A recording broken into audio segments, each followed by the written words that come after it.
Hello. Oh boy. Let's get this camera situated. We are. Can you guys hear the air conditioner behind me? All right, let's see. Buenas noches, Kirk. How you doing? Ricer, how you doing? Andrew, what's up? What's up? Can you guys hear me? Okay. Oh gosh, I'm running around. What's up, Rob? How you doing? Let's see. Is this too close? Hey, chef, how you doing? I can understand. It's probably early in the morning there. What is it? 6, 8 hours ahead? 9, 3, 4 in the morning there probably. Ben! Hey man, how you doing? Alfredo, what's going on? Aldo, thank you for checking in. Tyler, uh-oh, did you get the new house? Eric, what up? Benji, how you doing? I'm great, man. I'm great. You know, Ben, there was a topic you talked about, and fortunately, when you post your videos, I think it's on Thursdays. Now that I think about it, I was heading into work and I was listening to your video, and I got to work and never actually commented on the video, but it was something that hit home, and oh man. All right, so James, how you doing? Oh yes, I'm in a new spot. I'm sitting in my family room because the air conditioner is over there. So let's see. Look, taste tester number 3 is over there, knocked out. It's cooler in here. We don't have central air. We have window units. So yeah. Let's see. Daniel, Cortez, Norman. Oh my gosh, there's a lot of you guys in here tonight. Early. Eric, I know I spoke to you, Eric Moreno. How's everything? Let's see. Southern Griller Barbecue, how you doing? Tyrone, what's up? Jim Patterson, how you doing? Torgy, oh man, I feel like this is a reunion. Sean, what's good? Have to eat more freezy drinks. I know. There are 3 of them in the cupboard there, and I have not, I haven't put it in the freezer yet. But tonight, I do have a drink. We are drinking some more. Remember, was it a week ago, 2 weeks ago? I had some fresh strawberries and vodka. This is the other half of those strawberries. James, how you doing? Oh boy. That's my work phone.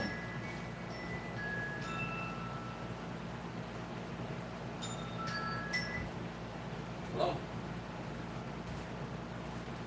Hello?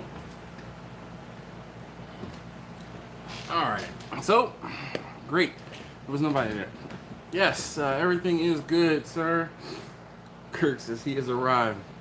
Yeah, I wanted to talk more about the grill my cheese. Let's see. He said, Kirk says, not Torgy. Hey, right? Who's that? Who's that masked man?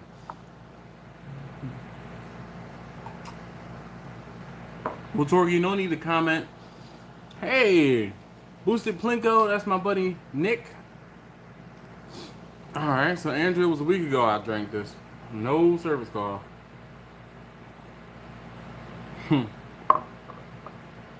Upstop barbecue. Alright. Oh. It's got piece of mint. Great. Hello all the Erics. Joaquin, how are you doing, sir? I'm glad to see you checking in. Eric Smith, hey. Yeah.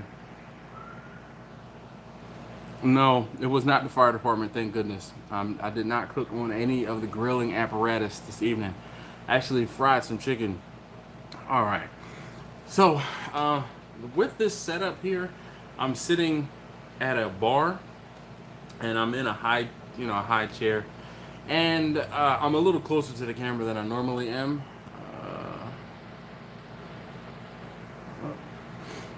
Let's see what is going on.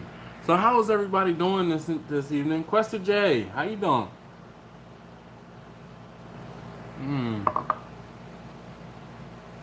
So tonight, this is vodka with some simple syrup mixed in and some fresh strawberries. He said, I'm tired. Blue. Oh, yeah. Yeah. Uh-huh. I hooked a couple of you guys up. I wanted to say thank you guys for helping out and doing your part. So, hey, if you guys haven't already, if you could, gentlemen and ladies, if there are any of you out there, please hit that thumbs up button for me. It not only makes me feel better, it definitely does help these videos out immensely. Definitely helps these videos out immensely. So, ladies and all right, through Ohio to Michigan. Are you going to? Well, no, Rice is in Wisconsin. Who's in Michigan? Rob is in Michigan. Pat Conti, how you doing? Jim says he's in Michigan. Luke Alamadas. Hey, yo. How you doing this evening? How you doing? All right. How you doing? Do you guys hear that buzz from the air conditioner, or is it okay, or do I need to move? Because it's cooler in this room. Eric's in the airport in Minneapolis, St. Paul. Woo. All right. 4J. John, how you doing? Jay, how you doing? Work related, now barbecue related. Oh, all right. I know that feeling. Oh, too well. I was talking to my manager the other day about possibly taking another trip. Lou, don't put it past me, man. I actually saw a friend of mine post a video from a food spot. It looks like a little, I guess it's a Latino food spot. Apparently they have like really good home cooked like empanadas and mofongo, and I don't know if it's a Puerto Rican spot. Most likely it probably is, but yeah, I don't know. I might have to come up that way. All right, prepping for your next trip, Joaquin. Are you on your boat or just for work?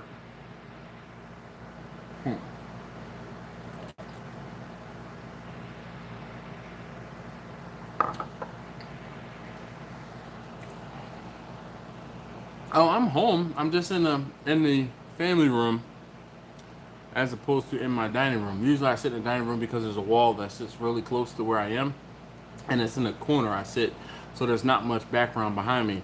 Sometimes I think like, the pictures and the TV can get a little distracting, especially seeing as how you can, like my son is over there. Are you still in the bathroom or what? He's standing right there. I can see him. But see, the thing is he can't hear me. Number 2. Can you hear me or what? All right. Are you finished in there? He's got the door open. Great. I can see you. Yeah. See, this is what I'm talking about. This is why I sit over there. All right. Wash your hands. Ugh. Anyway. Uh-huh. Come to Houston. I wish I could. Okay, he said work back down south. Yeah, right. Gotta love kids.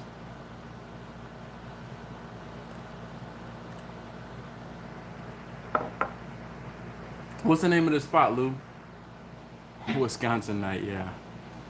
Yeah, Kirk, exactly. Number 2 is taking a number 2.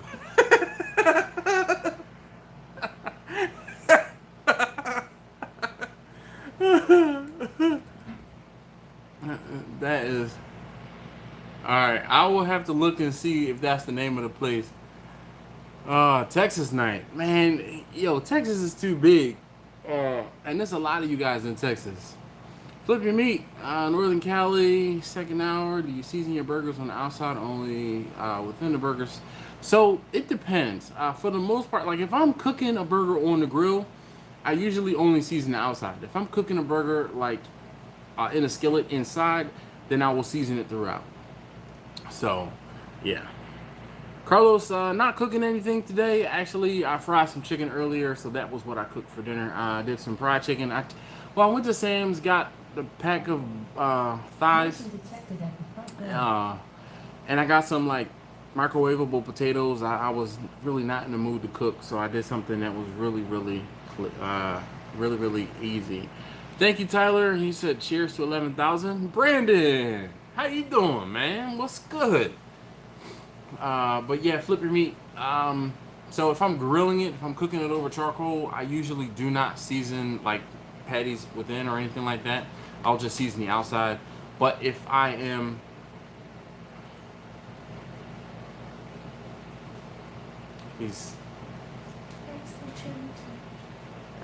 yeah, so but if I am cooking them inside, like in a skillet or something like that, then I will look. He's trying to duck, like we don't know he's here. Oh, he's laying on the sofa now. Are you watching the live stream? I'm sorry? Are you watching this? Oh no. Oh, all right. Oh, I was actually watching this funny video. All right. Where the guy was like rough. Little Puerto I Rican. don't know how he did it. You're still talking. I'm trying to do something.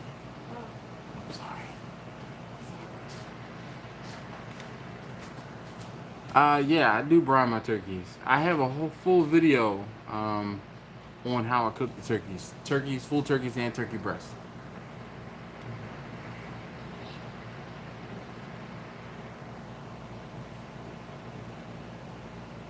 Yo, you know what's crazy? So there was one day last week where I had 100 new subscribers. I don't even know how.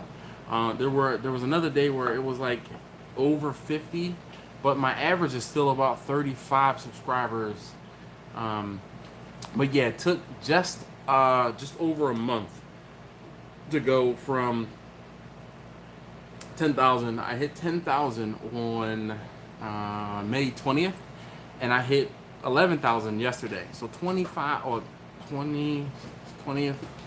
So 35 days it took me to get another 1,000. That's pretty ridiculous. I'm not mad at it. So I want to say thank you to all of you, new subscribers that, have subscribed. I'm definitely appreciative. Number 2, Quester J says hi. Quester J says hi. Hi, Quester J. All right. Now the topic.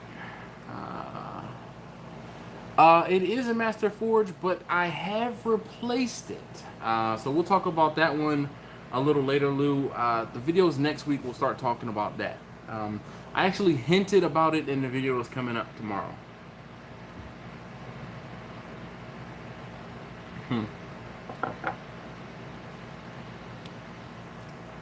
Nice, Brandon. Sean, happy birthday, dude. Luke Alamada says what's up, number 2 as well. Daddy. Yes. Can you mute the thing real quick?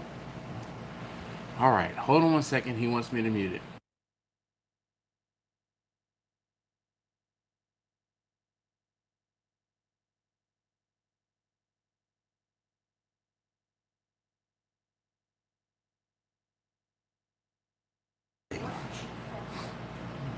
All right.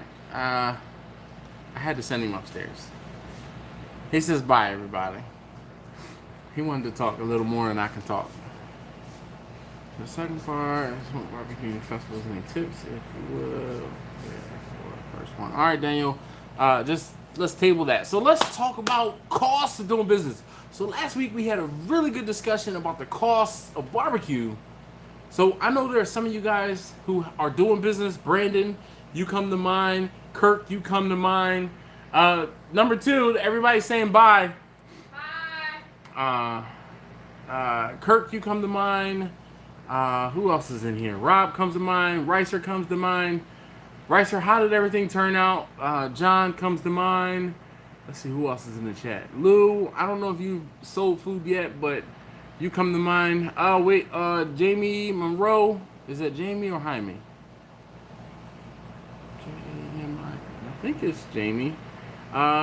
Central West Florida or West Central Florida checking in. Hey. Let's see. Brandon, I know Flipping Meat Barbecue, you could probably chime in. Tyler, I'm sure you could chime in. So what say you guys about the cost of doing business? Eric, I know you can chime in about this too. So let's see. Upshot Barbecues. He says, I'm here to learn. Well, Andrew says he wants to start a business. He's already gone, guys, so Rob, I will let him know you said thanks for the mute. Andrew says he wants to start a business. All right. No problem. No problem, Ricer. Jay says he's just starting out. Upshot says it's hit and learn. All right, so Lou says he sells food to friends. Friends of friends, not really a business. Lou, when you're selling food to people, I hate to be a breaker of bad news, but you're in business, buddy. Though it might still be on the hobby side of things and you might not actually be official, there is still cost associated with the things that you're doing. Like the cost of aluminum pans, or the cost of the knives that you had to get, or the cost of whatever it is that you had to cook. I mean, you're not doing it for free. Hopefully you're charging a little extra.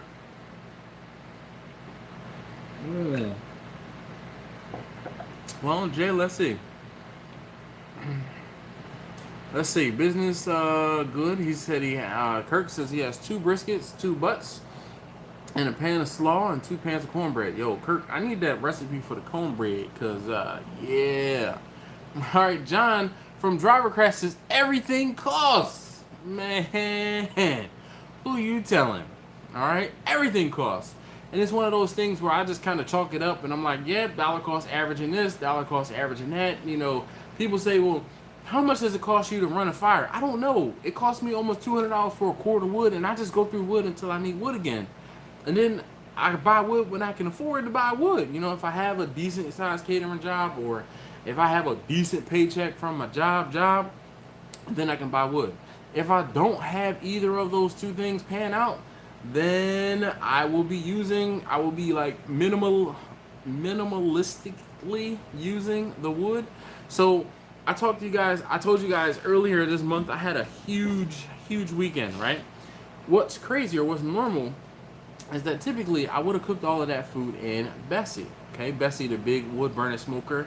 But what I ended up doing was I cooked all of the food that I needed for that weekend. I did 3 cooks. No. 2 cooks in Bernadette and 1 cook in Vicky. Yes, I used Bernadette successful-ishly. All right. Unfortunately, because I was so busy, I did not get anything on video. But when I say Bernadette is hungry, the video that comes out tomorrow, when I talk about not having any more lump charcoal in the garage, that was why. I went through three 34-pound bags of lump charcoal in 2 days. In 2 days, running Bernadette. Eric Angton, man, how you doing? I saw you on the gram the other day. I was hoping that I would see you in the chat too.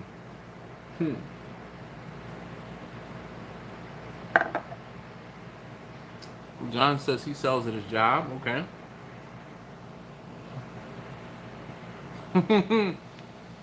Ricer says he's not a caterer, but the YouTube has made his middle name broke. Oh, I already know.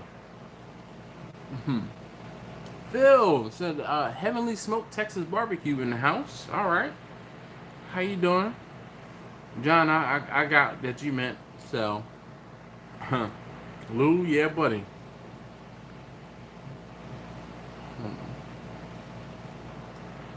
All right. Lou, man, it's true. Like, don't discount yourself, okay? I know, I kind of play things down from time to time, and here and there. But I'm modest, okay? I'm not gonna be the person that says, oh man, my brisket is really good, or oh man, my ribs are really good, or the pulled pork is decent. The pulled pork is decent, the ribs are okay, the chicken is good, and the brisket.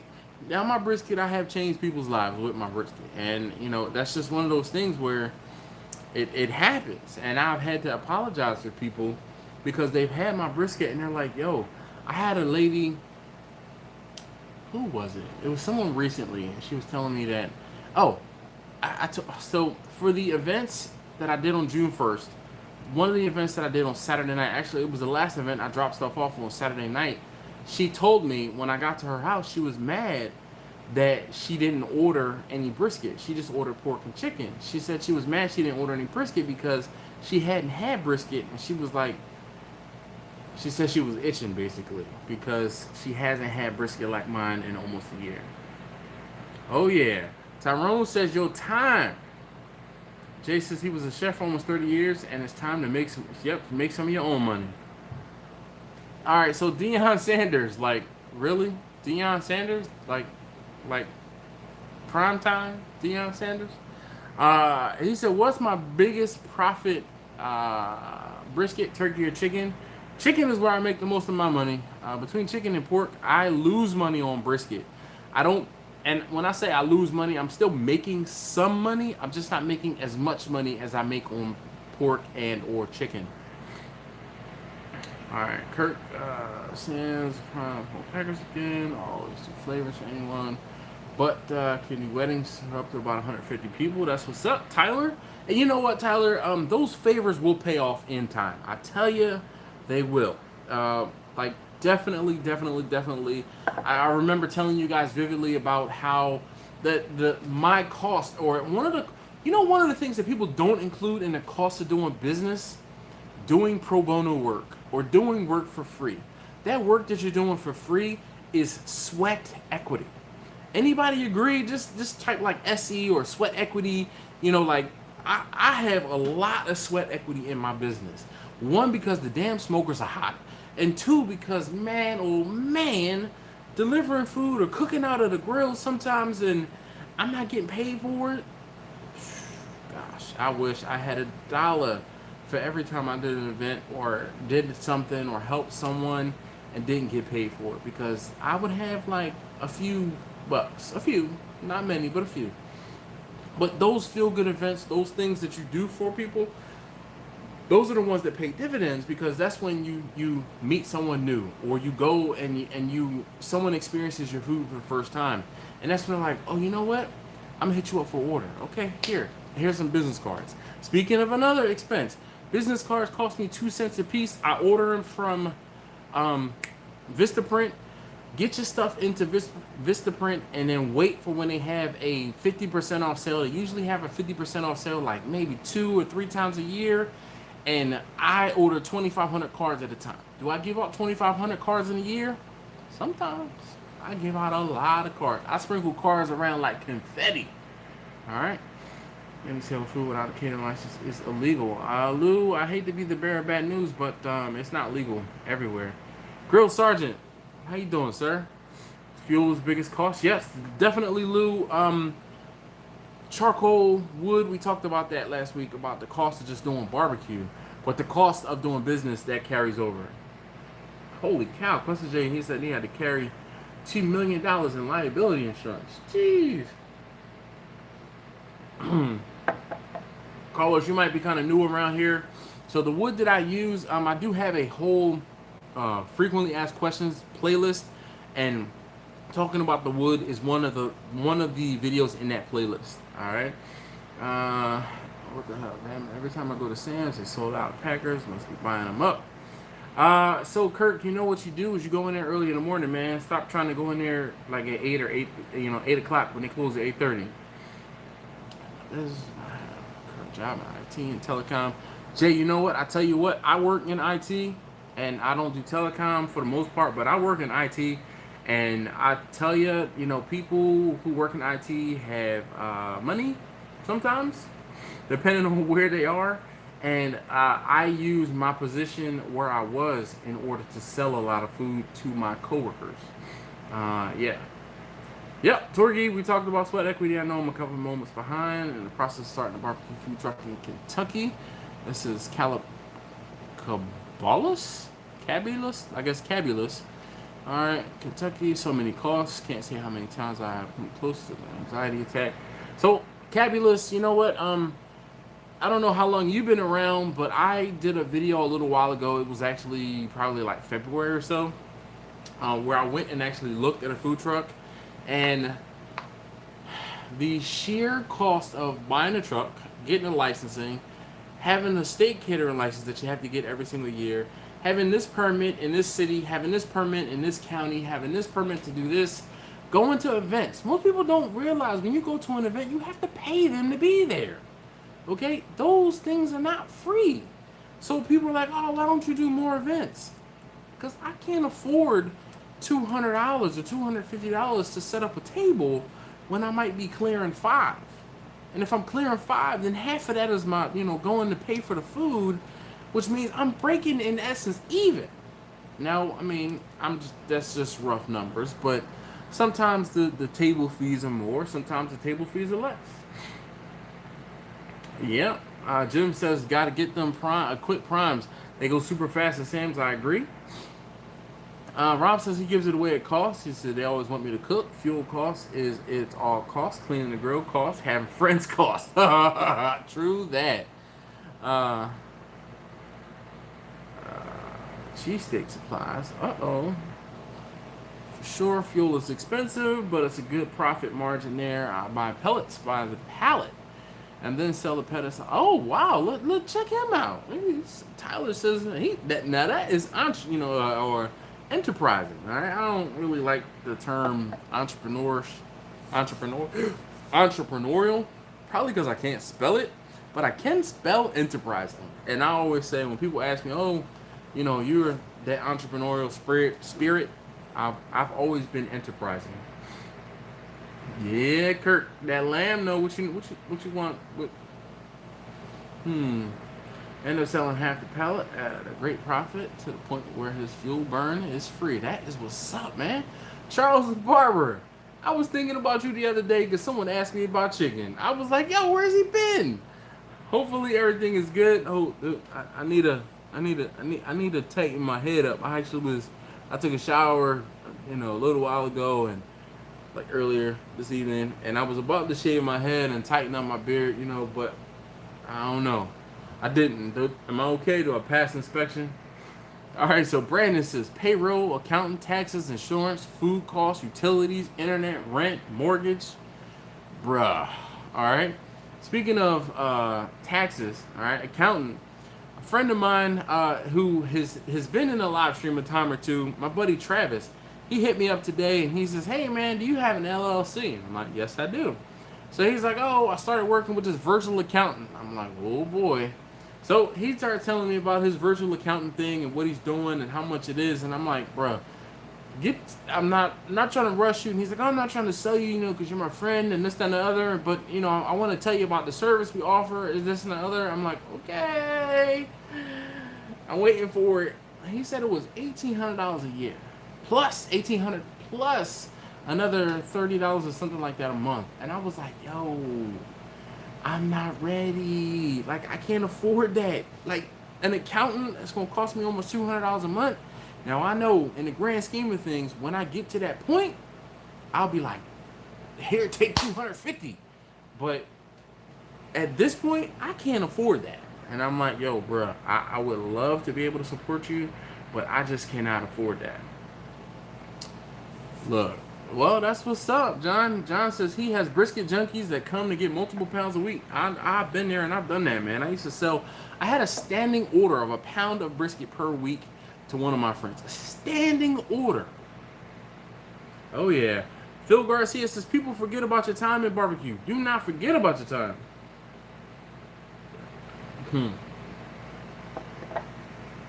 All right. So Eric says the cost of brisket is getting ridiculous. And I'm like a few minutes behind, so I'm seeing you guys comment about the sweat equity. And I guess Dion, he said yes, that's his real name. No relation to the real Dion. Well, you are the real Dion. You are a realer Dion Sanders to me than that other guy. One, he was a cowboy, so yeah. All right, yeah. I'm just gonna leave it at that. Anyway. Kirk says, I give customers free platters here and there, and it's paid off 6 events out of it. That's what's up, man. Definitely, the crack sample is a thing. That's why drug dealers were smart. And you know what? I tell you what, and I'm gonna tell you this in all honesty. I had a guy that I know was hustling. All right? Not gonna say what, not gonna say who he was, but I tell you, we had a mutual respect for each other. Because product is product. And he told me flat out one day, he's a foodie, okay? He was a foodie, and he said, yo, I got mad respect for you because you hustle your hustle. He said, you hustle your product. He said, your product is good, so it hustles itself. You don't even have to do the work because your product is so good that people want to talk about it to tell other people how good it is. And he was like, yo, I respect the hell out of that. And we had this like bond from then on, cause it's like he said, yo, you had one product, and you know, he was like, yo, your product, what you hustling is akin to the hustle, like the real hustle. And he's like, yo, selling is selling is selling is selling. And once you get that, you can sell anything. All right. Yep. If you're in Fort Worth, all right, nope. Darian, how you doing? Ooh, gosh, man. Driver, John, I have also taken a loss for a few years. 3 years, sleep cooking brisket and ribs from your buddy Friday. Got paid nothing, but it was for a friend. But you know what, Ricer?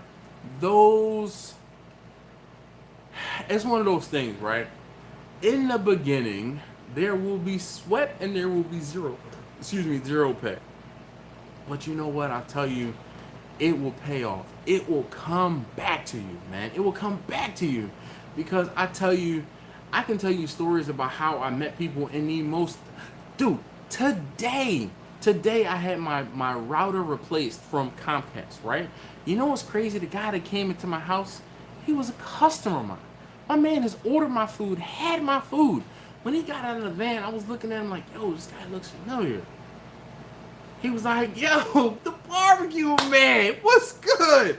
I'm like, you heard about me? He was like, heard about you? I've ordered food from you before. I was like, yo, I know you look familiar. So stuff like that, you never know who's gonna come back into the fold, or who's gonna come back around, or whatever. Definitely. Kirby Q, what's going on? Profit margin is really low on brisket, Eric says, but it's the most demanding item on his menu. Demanded. I agree, Eric, wholeheartedly. People know me for my brisket. They definitely know me for my brisket. Yeah. We're... well, Phil, I would love to be able to do that, but my smokers are all on like casters, and I would have to get a trailer, and then they're too big for the trailer that I do own. So yeah. John says he stopped going to pay events. I completely understand, as have I. The last pay event I did the event that I did at the kids' school for their May festival. I did give them a little bit of a kickback. I think I gave them about 10 to 15% of what I earned. But I took the money that I spent off the top, then counted the profit, then gave them some change. I think I gave them about 50%. It ended up being about $60, $70 that I gave them. So, and then in the end, which was crazy, I found out that they were charging. There was another lady who did desserts, and she paid $25 for her table, and they said she sold out. So for $25, I don't know what her profit margin was per se. Except the hot dog cart outside of Hopkins, he said he had to have 6 permits to get. Wow, that's crazy, Kurt. Jay says, yeah, some money. Worked at the casino in Wisconsin. They didn't pay the industry norm, but the insurance is good. Okay, doing this on the side. Yep. You know what's crazy, Jay? Supplementing your income when and or if there's gonna come a time where you're gonna have to take time off from work to do the barbecue stuff. Those are good days. Those are good feelings. That's when you know, just keep grinding. I'm telling you.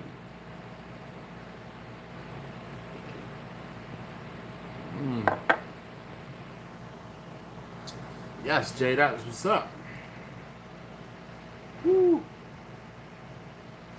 D's Q backyard barbecue. That's a lot of queuing, barbecuing. What's going on? Well, you didn't miss much of anything. All right, Jay. Well, make a channel. No problem, Dion. I'm trying to catch up the comments, so please bear with me. Yes, yo, game, respect, game, definitely. Yes. Selling pork, chicken, and beef. Should I sell per pound? How do I set it up? So Dion, I would always recommend and it's easier. It's easiest for me to sell it by the pound. Period. I don't do the whole head count thing. I don't do any of that because I can. It's quantitative, okay? I can say I have a 18 or 20 pound unit of pork shoulder, okay, and that'll be 2 pieces. I know I'll get 50% yield out of this. Okay, I have an order for 10 pounds. Boom. Okay? It's easier for me to do it that way. And then, you know, I feel like I'm not cheating anyone if I'm, you know, not doing anything else like that. Private label rub is really expensive once you get the third party involved. Oh, man. Tyler, I already know rubs and seasonings and things like that are definitely expensive. Joaquin, you should have left a witty comment or something, man. I want to say thank you, sir. I really do appreciate it. Every donation definitely helps, and you know it goes to the cause of. I tell you, I spent a lot of money a couple weeks ago on medicine, so medicine or beer or something in between. All right, too many plans. I'm trying to catch up on the comments. M&M Smokers, how you doing? Thinking of doing pre-order cooks. Anyone who wants whatever, I plan to cook the weekend. Let me know by Thursday. Yep. So D's Q Barbecue, Backyard Barbecue. That was how I ran my business for a little over a year. I would take orders and tell people, hey, hit me up for what you want this weekend. I told them by Wednesday because I would go shopping on Thursday. And inevitably, if you tell someone Thursday, they're going to wait until Friday. Just saying. So I used to tell them, hey, get your orders in by Wednesday, and then I would know what I needed to cook for that particular weekend. If I had orders that were big enough, I would actually ask them to pay in advance or ahead.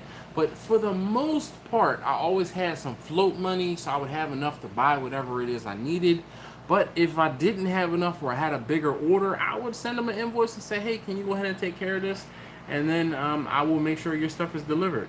Or I would ask them to pay the invoice, and I would waive the delivery fee if they paid in advance. So, yeah. First sale on Saturday, good sold out. Fast made beef fajita tacos. All right, 2 tacos for $5. If that was enough to make you money, that's what's up.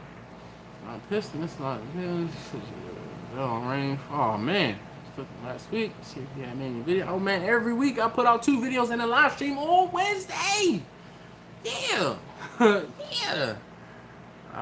So D, what can I call you, man? I'm not gonna keep saying D's Q and Backyard Barbecue, even though it does kind of flow together. It does ring, but yeah, what do I call you? So Tyler says he's scared people away, only offering large quantities like full packers or full pork butts. Just hours to do, smaller than 5 pounds to make it worth your time. So Tyler, what I did and what I have still posted on my website from like 3 years ago probably, is that there is a 2.5 pound minimum order for pork and for brisket. Actually, I think everything has a 2.5 pound minimum order, and that's just to save my tail. My brisket currently is $16 per pound when I sell it to folks. So you do the math, 2.5 pounds is about 16, 32, it's about 40 bucks, okay? 40 bucks used to be enough to cover the cost of brisket, but that was just to make sure that I didn't have a situation just like that where someone ordered 1 pound of brisket. Yo, if you're hitting me up and you're asking for 1 pound of brisket, I'm sorry, I cannot do that. The minimum order is 2.5 pounds in order for me to start the smoker. But when I have brisket, I can sell the rest of it off lickety split with 0 problem. None. If I have it, I'll sell it. Alright, just D. Alright. Size of the biggest issue for Jim, he says he has a tough time figuring out how much. It's so frustrating. So it is frustrating. I agree. Usually, or what I have tried to do is, like, if I am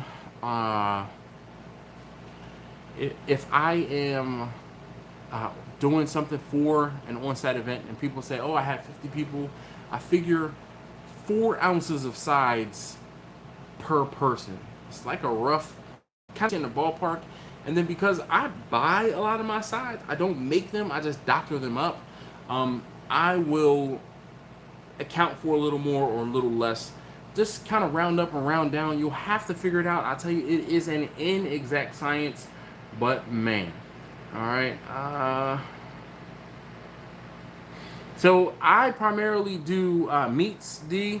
I do also take care of sides every now and again, but those are typically for bigger events. When I'm doing like just selling some food out of the trunk of the car, I tried at one point to offer like some potato salad or some coleslaw or things like that because I had some left over from an event. It didn't go over all that well. It wasn't bad. It's just people were like, "Yo, I'll make my own size." Like the whole thing is, I got to the point where I was selling food by the pound.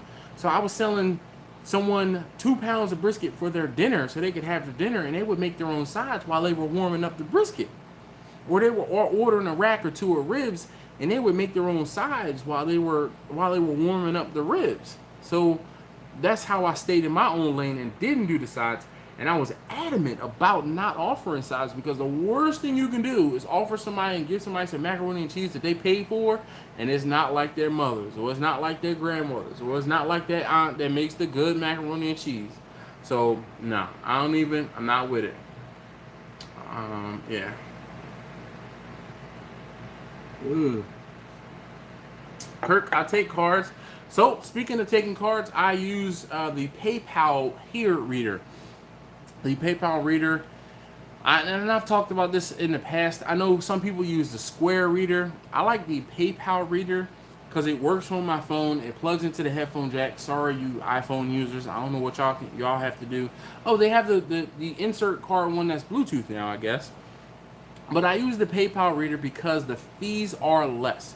The fees for the PayPal reader are like 2.25%, something like that, plus like 30 cents per transaction, versus the Square, which is like 2.8% plus another couple cents per transaction. And then one of the other things with the PayPal reader that I really like is the money gets sent directly to my PayPal account. If you have a PayPal debit card associated with your PayPal account, when you use your PayPal card, you get 1% of the money that you use back. So in essence, it's cutting the fees from from 2.25%, just about, to 1.25%. So 1%, is great. All right, so Ricer says, what's a good average per pound dollar amount to charge people? He said he knows every place is different, but average. The problem is I can't say, because the cost of your brisket is going to be different than the cost of my brisket, or the cost of your chicken is going to be different.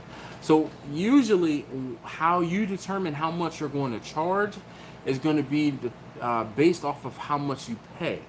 I know I've talked about this before, and I typically tell you that, you charge, so if the chicken costs you $2, okay, you're going to charge $2 to make your money back from what you had to spend, $2 for your time, and then $2 for profit.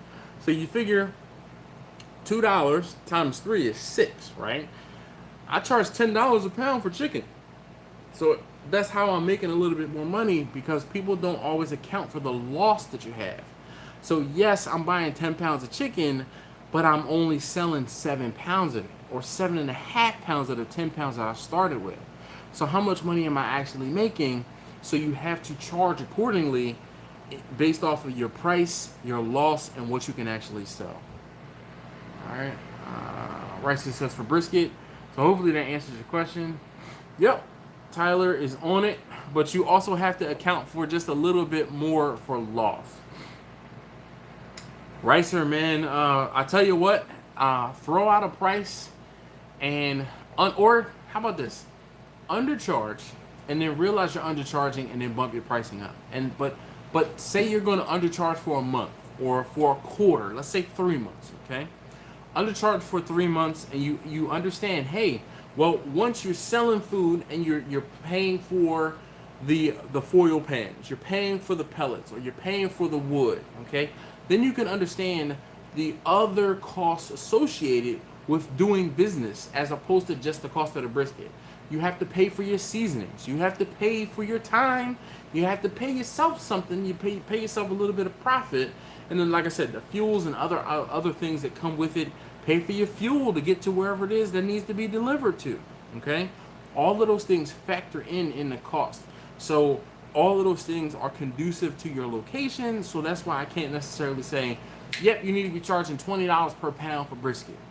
No, it might not work that way. Tyler is on it. Yes. I don't do pop-ups. Not really. The only pop-ups I'll do here and there are like at my kids' school where I'll sell food because they invite me to actually sell food and be the only food vendor or like a portion of the food that's being vended. But a lot of times I don't do pop-ups because there are just some different licenses that I don't have for the state that I would need to have. All right, so D says he's seen catering jobs where you did size, but you answered the question about trunk or pre-cooked work. Thanks to remember the good by saying mess with mac and cheese. Yeah, buddy, I'm telling you, dude. Nope, Andrew, I don't do sides aside from if I'm doing a big catering event and then I sell it as an add-on. I know all about the add-on. Okay, I worked in retail for a very, very long time. You know, I used to sell sneakers at Modell's. So anybody that knows Moe's, you know, gotta go to Moe's. And you know, we sold shoes. Hey, you need you need some socks or sneaker cleaner. The add-ons are the profit. The add-ons are the profit. I make a lot of money selling coleslaw, potato salad, like cold sides. What? Money. Definitely, it's money. Yep, Kirby Q says Cash App.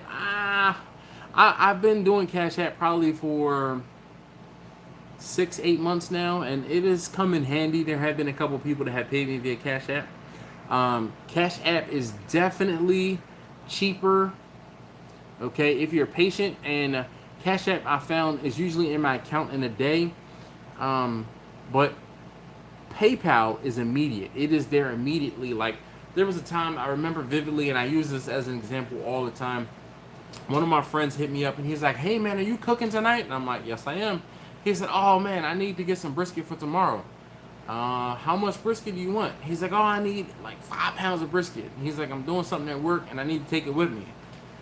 Well, I have a brisket in my hand. I said, "But if I need to go get another one, I'm gonna send you an invoice right now. I need you to take care of it." He was like, "All right, send it." Send him the invoice. He paid the invoice right and returned it right around, and I was able to use his money for paying for one brisket to buy 2, and then I didn't have to use money out of my pocket in order to buy the 2 briskets. All right, and because the money was in the PayPal account that fast. Times 3, everybody. Exactly 3 times after cook. PayPal is the best. Yep, everybody agrees with me. Upshot says, how often do you have to turn down meat orders? I try not to. I try to figure out a way to make it happen. Like, the events that I had on June 1st and June 2nd, I know I talked to you guys about it, but I didn't really talk to you guys about it in depth. But, I had 4 things on Saturday. 4. So when the first person called me, I'm like, "Oh yeah, okay, sure." I wrote it down. Second person called me, I'm like, "What time do you need your food done?" And she was like, "Oh, I need it, in the afternoon, because the thing doesn't start in my house until like 6, so not until 5 o'clock." I'm like, "Okay, cool." And then I remembered, I told a woman back at St. Patrick's Day. I do this guy's house. I do his. They have a St. Patrick's Day party. And I've catered his St. Patrick's Day party for the last 3 or 4 years. I think it's actually been 4 years now. I've been catering his St. Patrick's Day party. And when I was there for the St. Patrick's Day party, the wife of the guy who gets me to bring the food, she says, "Hey, it's his birthday, June 1st. Can I get you to do food for me?" And I'm like, "What time do you need the food?" She's like, "Oh, it'll probably be early in the afternoon, blah, blah, blah." And I'm like, "Okay, cool." Totally forgot about it. When the other 2 people lined everything up, I'm like, "Oh my God, I gotta figure out how to fit all of these things in." So the just creative timing is key when you are dealing with multiple people's schedules. And you just have to tell people, "Hey, is it okay if I come in like after 2? Is that all right with you? Hey, I won't be back on your side." Just tell me, communicate. Tell people, "Hey, I won't be on your side of town until like 4 o'clock. Is that too late?" "It is. Well, can I come early in the morning? Maybe I can swing my route and I will take it and I'll bring you your food first. Is that okay?" And you level with people. You tell them what you have on your plate. You don't tell them, "Hey, I have 4 people in front of you." No. You tell them, hey, I won't be on your side of town, or hey, I don't think I'll be able to get it finished until about here, or I mean, which is true. There are times when I have events with my kids in the morning on Sunday or Saturday, and I'm like, hey, I'm sorry, I can't get to your house at noon, but it's okay if I get there at like 1. I won't be getting back home until about noon because I have to do X, Y, and Z with my kids. And most people understand and they're cool with it. So, yeah. PayPal business, Chauncey.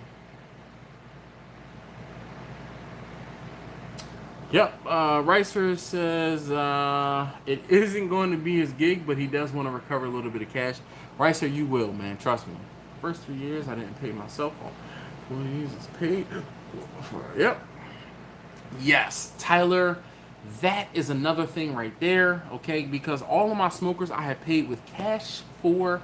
Well, the exception, Vicky, I did some creative financing through PayPal, okay? But I borrowed, I'm not going to tell you guys how much I borrowed because then I'll be telling you how much I paid for the smoker. And if I tell you how much I paid for the smoker, I can't get as much profit when and or if I decide to sell. But, so I paid for the smoker via PayPal, okay? PayPal had this thing where you could borrow money, and then as opposed to it being like a specific interest rate, they would charge you a percentage of the loan amount, okay? And you paid it back based off of your sales. And I actually did a video on this. When I went to PayPal, they actually brought me in, they had me cater an event, and I got to talk to the people who sold the product, who worked in that department. It was called like PayPal, not PayPal here, PayPal something. But thank goodness they have an office in Hunt Valley, which is not that far away from me.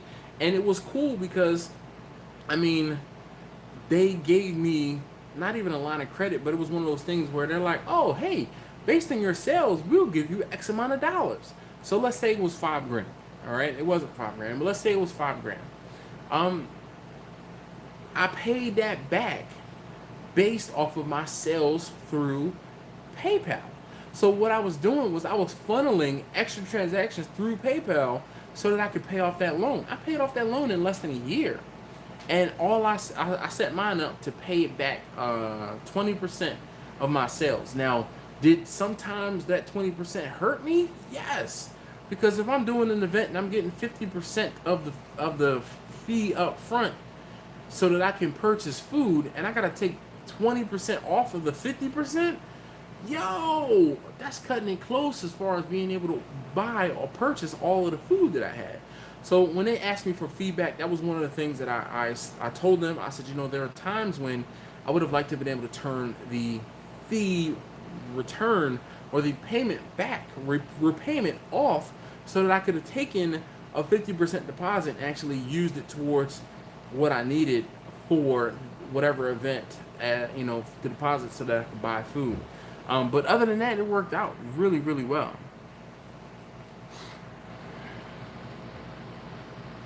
Yeah, Tyler, I agree. This law makes me big bucks. He got for $50 and a half pen, charge him $60 to go further. Yes. I definitely understand, Kurt. Venmo, no, I have never used Venmo. I know a lot of folks that do. Venmo is similar to CashApp. It's just a specific different app. I think shredded chicken with my family. I surprisingly loved it. Side note, you need to put the blade. Oh, I know. Yep. Thanks, Charles. Nothing like a barber to tell you you're not doing it right. If you live closer, I would trade you some chicken for cuts all the time. Not sure, but Lou, so CashApp is actually a PayPal product. Most people don't know that. It's all right. Daddy Dutch, what's good, man? How you doing? Yeah, I might look familiar. Hold on, look. Will this help you out in knowing who I am? Ah. Hey, yo! I'm not in the sun, so they haven't changed colors. But yeah, man. How's everything, Kent? So it's good talking to you guys. I really enjoy talking to you guys, and this is a topic that I'm hella passionate about because I have a lot of money invested and a lot of time invested in my business. Like, whoa. All right, so let's do one of those station identification, and we're gonna beg for thumbs up. All right, so if you haven't already, please hit that thumbs up button for me. I'd greatly appreciate it. If you like I said, it makes me feel good, and it also helps these videos out in the best way possible. So that's what's up. So Upshot Barbecue says, I love the mass burger making time lapse. Do you consider that a hassle or easy? Well, so Upshot Barbecue, this is the whole thing. I usually charge on site, like an on site fee for cooking on site, okay? And when I go on site, I have to load up the grill onto the trailer. And if you guys know, how many of you guys saw that video and I left it in there where I dropped my grill, okay? I dropped the grill. Like, I was being lazy and I didn't use the ramp that I spent all that time making it work. And I lifted the grill up and it was just the wrong, oh my gosh. It was just the wrong angle and it fell over. And it has permanent damage. The grill has permanent damage after that fall. The charcoal tray at the bottom doesn't pull out like it used to, and sad. Okay, sad. So not having to load up the grill, not having to do all that extra stuff, saved me time and energy. Okay, saved me time and energy. So as opposed to me charging the lady, a half an hour for setup, a half an hour for breakdown, all I had to do was set the garage up in the backyard and start the fire. And like, I'm chilling in some basketball shorts and I don't have to wear pants. And because when I go on site, I always wear pants. I usually almost always wear boots. And on the last cook that I did, you guys will see it probably towards the end of next week or the week after, where I cooked on site with the new grill that I have. I had on, my sun hat, some long sleeve, like a long sleeve UV shirt, my business shirt, and then long pants and boots, because I'm sitting in the sun all day, man. I don't want, like, you guys can see this basically is from 1 or 2 cooks in the sun. Like, I tan very quickly. Lloyd must be sleeping. Well, Jay, thank you so very much, man. I appreciate that. Well, I'm glad that you were able to be off work and hang out. Well, Jay, that's what's up. He says, very good and helpful info. I'm glad. Lou, thank you very much.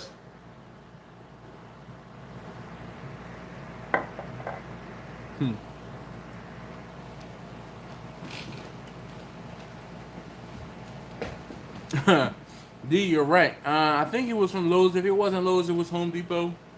But I purchased it probably, I think I've seen pictures of me cooking on it from like 8 to 10 years ago.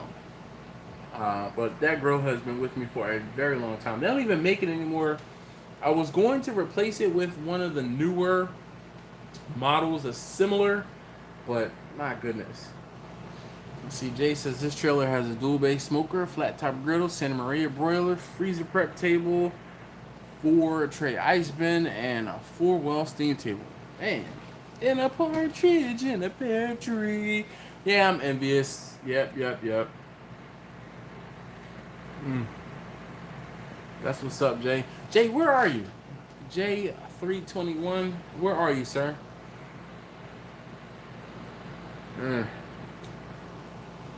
Let's not talk about rice you're cooking naked. Let's strike that from the record. Have a tent of some type. A tent, Wisconsin, huh? Wisconsin, Ricer's up in Wisconsin. He is Dead Broke Barbecue of Wisconsin. Do not leave out the Wisconsin part.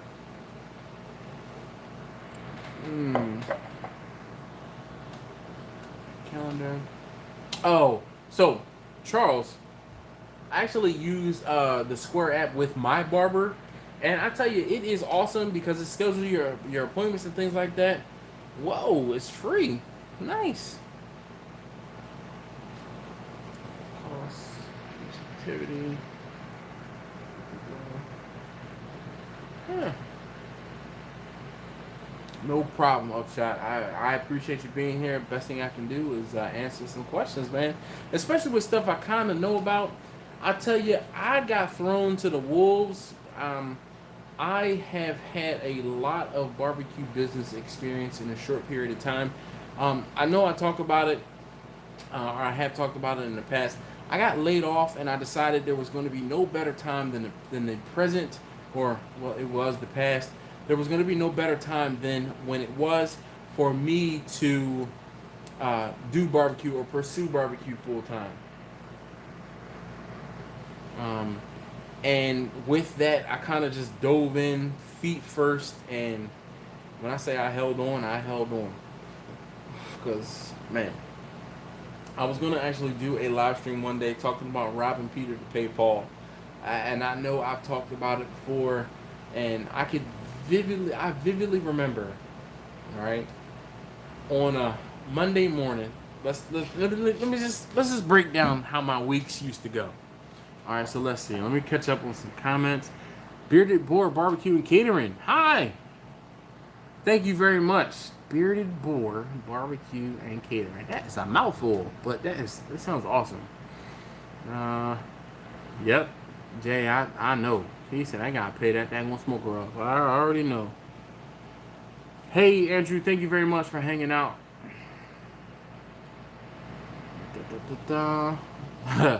Don't be too envious. I would.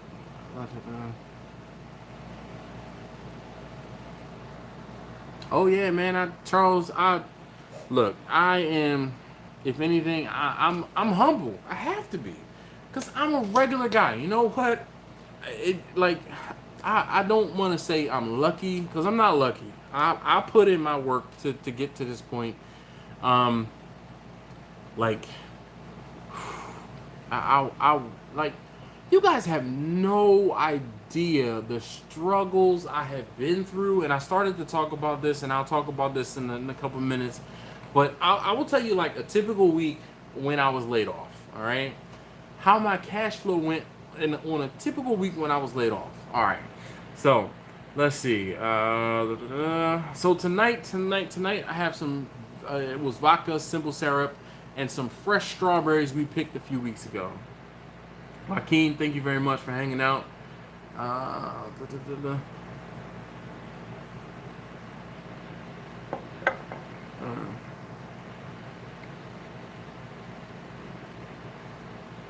Rusty, how you doing?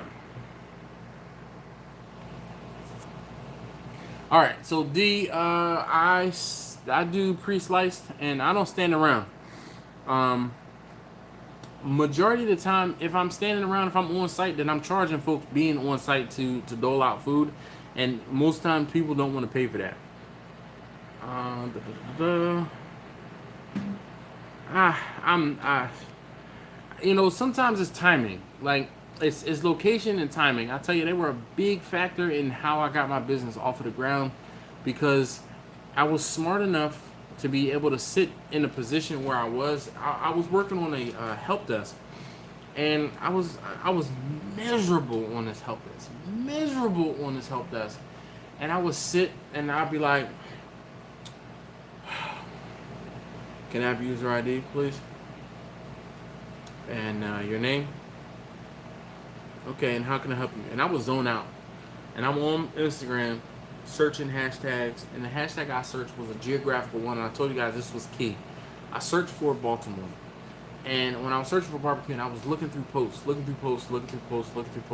I kept seeing this girl post about banana pudding. And I was like, damn, I had like 300 to 500 followers at the time, if that. It might have been 200. And I kept seeing this girl post about banana pudding. I kept seeing her. Every time I saw her post, I would like her picture. I would comment, like, oh man, that looks so good. I have to track you down one day. And one day, she just so happened to be not too far away from where my daughter's daycare was at the time. So I went to go talk to her, and I said, hey, I'm Dash, I'm Dash from Children's Smokers Barbecue. And she stopped and she looked at me. She said, I seen you seen you liking some of my pictures and this, that, and the other. I was like, really? Where? Oh, what? She was like, why? She was like, why don't you have any food with you? I said, because I wasn't cooking. I said, I didn't cook today. She said, but I have seen your food, and I would like to try some. I said, all right, bet. I said, how about this? I said, I would like to pick your brain. And I talked to her, and I sat down, and I said, all right, can we sit down and get some coffee or something? She was like, yeah, sure, that's cool. We'll link up, we'll meet. So she blew me off the first time we were supposed to meet. And I'm like, all right, cool. So I'm like, I need something from this lady. I need her to help me out. I need her to mention, you know, blah, blah, blah. So I'm like, cool. How do I do that? All right. I said, you know, she's like, oh, I'm sorry. I said, hi, can we link up? Can we meet up again? All right, cool. Second time, I'm sitting. I'm like, all right, well, I need to meet you at like 1 o'clock because I got to go get my kids at like 2. It's like 1:45. I was like, oh man. So I sent her a text message and I said, you know, I'm rather unforgettable. I said, but this food that I will be sending you, giving to you, I said, it's not. I said, had you had the food first, I wouldn't be sitting here by myself. She was like, oh, I'm so sorry. I got tied up with this, that, and the other, blah, blah, blah. I'll be there in 15 minutes. I'm like, cool. So she gets to where I am and I give her pulled pork. And, you know, I had her name on it all. I was like, pudding lady, you know, here's your pulled pork, blah, blah, blah. And it took her a day or two. But when she warmed up the food, she ate it, she said, oh my goodness, this brother right here is on to something. And she said, this brother right here is on to something. He has pulled pork, and this is some of the best pulled pork I've ever had.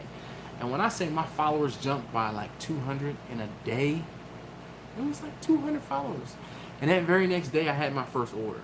So sometimes being in the right place at the right time, those were, you know, I was fortunate. Just like you said. I can't, fortunate. Question J says, hey, look. Well, right, sir, thank you, man. I'm just trying to catch up on comments here. He said, I can honestly say Dash is one of the most helpful YouTubers I know. Well, he must not know many YouTubers, right, sir? Because I'm only as helpful as my arm is long, you know, as my fingers are moving. So, yeah.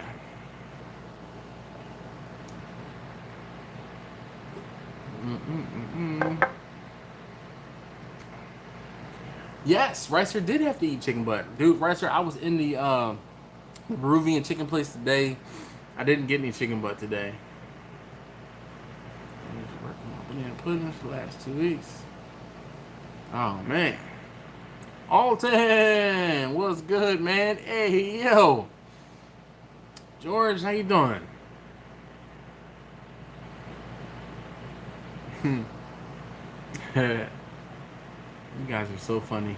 I'm so happy that we have this little, you know, community here. This is not even a community. Yo, we family. I mean, we talk about stuff. I'm just waiting for a big old argument. Like, nah, man, forget you. I'm not watching none of your videos anymore. Yep. Another 2 weeks, just about, Alton. Another 2 weeks. That's what's up. Right, sir? I'm looking forward to it. But I mean, so let's wrap this up. Like, the cost of doing business, you know, the main cost, the cost that most people don't factor in is the sweat equity. You have to get past that point where you are doing things at a discounted rate, or doing things for less than your worth, or doing things, you know, not as favors, but to grease the wheel, if you will. All right, you have to get past that point, and that's the hard barrier of entry right there. It's a hard one. Question J says, Mississippi, home of the best barbecue, and go straight to, yeah, figure that one out. Daddy Dutch, man. Oh, he says he has some special questions for me. Can I get like prepared? You know, can you tell me what they are so I can study? I don't want to make a fool of myself. Oh, I'm sorry, Joaquin. Typical Monday, right? So typical Monday after, so on a bad weekend, okay, on a bad weekend, I might end the Friday with about $200, $250 in my pocket. I used to have to pay the daycare provider $135 a week. Okay, so I paid $135 to daycare from the 200. You guys, let's do that math. That's $65, right? Yes, 135 from 200. That's $65. I would take the $65 and I had to put fuel in my car. That was $40. Okay, I had $25 left over on a Monday morning. You know what I would do? I would go and buy a pack of chicken wings or 2 packs of chicken wings if I could get some that were cheap enough. Okay, that pack of chicken wings, I would get 20 wings out of. I would take the 20 wings and I would take the 20 wings that I spent, you know, $15, $10 or $15 per pack on, and I would get 2. Okay, so like I said, I would try to get 2 packs for 25, and I would take those and I would sell them $1.50 per wing, or $15 for 10 wings. And I had 40 wings I usually had on Monday morning. Okay, so I would sell the 40 wings for $15 a piece. I take that $60, okay, and I would buy another pack of wings and 3 racks of ribs. The ribs used to cost me $30 a rack, okay, and then I would take another the $60, so I would have another $10 or $15 to spend on wings, and then I would take the $30 that I spent on ribs and I would sell them for $25 a piece. Okay, so now I have, you guys do the math, but you guys see where the snowball effect is happening. So after I sold another 2 things of wings for another $30 and another and 3 racks of ribs for $75, I would have $100, right? I would take that $100 and I would buy a brisket and some pork shoulder. Now, depending on if I sold the brisket and pork shoulder fast enough, I would then buy another brisket, pork shoulder, and then maybe some wings or some ribs to sell that again. Okay, or I would buy brisket, pork shoulder, and maybe a chicken or 2. Okay, but by the time it was all said and done, on a good weekend, I might have bought, sold, bought, sold, bought, sold, bought, sold, bought, sold. So by the time the weekend was done, I might have $400 or $500 in my pocket. On a great weekend, I could have $600, and that would be the weekend I would pay my cell phone bill, which was $300, just about, right? I have, you know, my wife, my son, you know, multiple.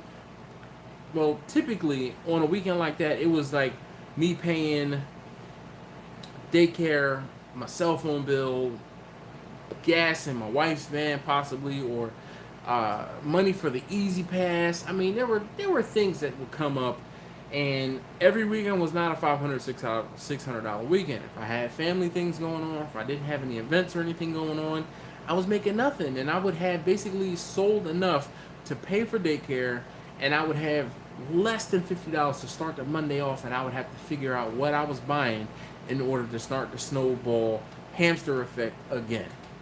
Yeah.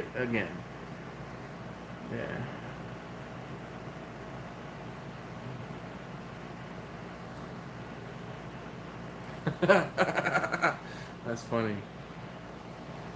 Dude, I mean, and that was every single week. This is why I have all these gray hairs in my beard, man. That year and a half of when I was working for myself, talk about a trying time. There is no better teacher than necessity. Like, seriously, you know, they say necessity is the mother of all invention. I invented my own economy. Yo, Darian, and that was like every other day. I would cook on Sunday into Monday, sell food on Monday, hopefully be sold out by Tuesday, buy food Tuesday, cook Tuesday night into Wednesday, sell food on Wednesday, hopefully sell out by Thursday. If I sold out by Thursday, then I was buying food again on Friday, okay, and then I was cooking Friday into Saturday. And Friday into Saturday was when, you know, after the snowball effect had, you know, you're pushing the snowball uphill. Because every other day I was cooking, and every other day I was hustling, and every other day I was looking for somebody to sell food to at the kids' school, out the trunk of the car, on Instagram. I told you guys I used to post multiple times a day, and it would be innocent posts. Like, I mean, it was, I never knew how much or what or how. There would be sometimes I didn't have enough money to buy my family dinner until I sold food that day. But you don't hear about stuff like that. Nobody talks about that. That is the struggle in being a entrepreneur. That is the struggle in doing this business. Like, there are going to be times when you're like, you're going to have a struggle meal today. Yo, milk and cereal? Man, at times it was a luxury. Y'all, yo, you know what? Hey, we're gonna have peanut butter and jelly tonight, guys. I'm gonna toast some potato bread. We're gonna toast it. Because we always have peanut butter and jelly, man. Those are staples. So, Daddy Dutch, I basically I was talking about the things that have been that were wrong with the van. When I bought the van, there were some things that it needed, and there's still some things that need to be updated. Like right now, I have to do the vacuum pump because it's a diesel. It doesn't build vacuum by itself innately, so I have to do a vacuum pump in order to get power brakes. The main thing I don't have right now is power brakes, and I was talking about that. For the most part, though, everything else is running pretty tip top. I need to still finish draining all the fluids. I've only put like 5,000 or 6,000 miles on the van since I've owned it in a year and a half. So I don't drive it very much, but I'm slowly but surely driving the van more. And as I drive it more, I'm finding not more things wrong, but things I need to address.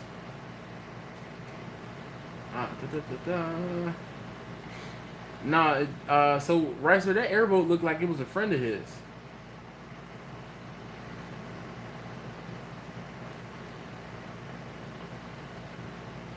Cuff and stuff, where are you?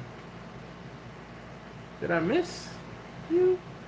If I did, I'm sorry. Hi.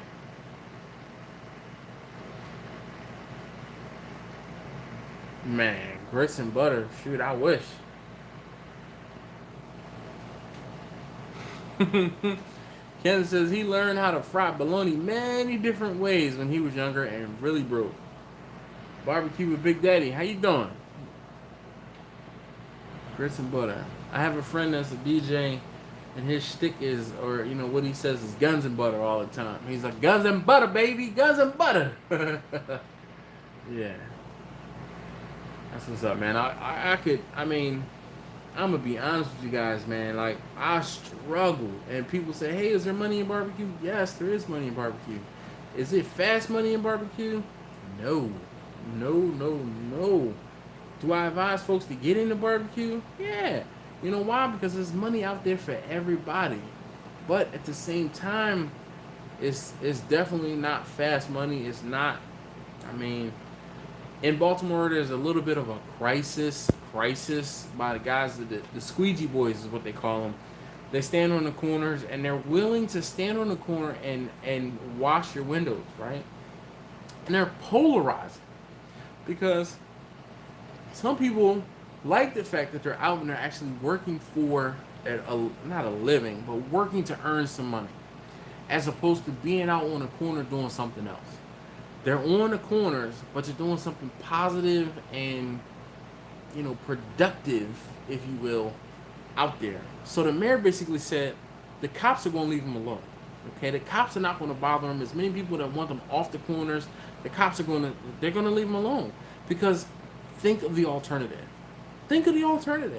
But there are also people who get harassed by these guys because there's some people that just don't take no for an answer, and they're like, yo, as little as Windex costs, or as little as buying a thing of Windex and it's spreading it out between 2 or 3 different squeegee bottles, and somebody gonna steal a little wiper from a gas station. There's not much, there's a very low barrier to entry. So sometimes they just squeegee a window and they kind of hold you hostage because you can't just drive off on them, and then people feel compelled to give them $1 or $2. Some people are like, look, I'm gonna hit the windshield wiper and get you all, I'm gonna get you off of my windshield. Other people are like, oh man, he sprayed my window and it made it look worse because I had all these bugs on there and this and the other, and he didn't clean it. Guess what? There's pros and cons. So,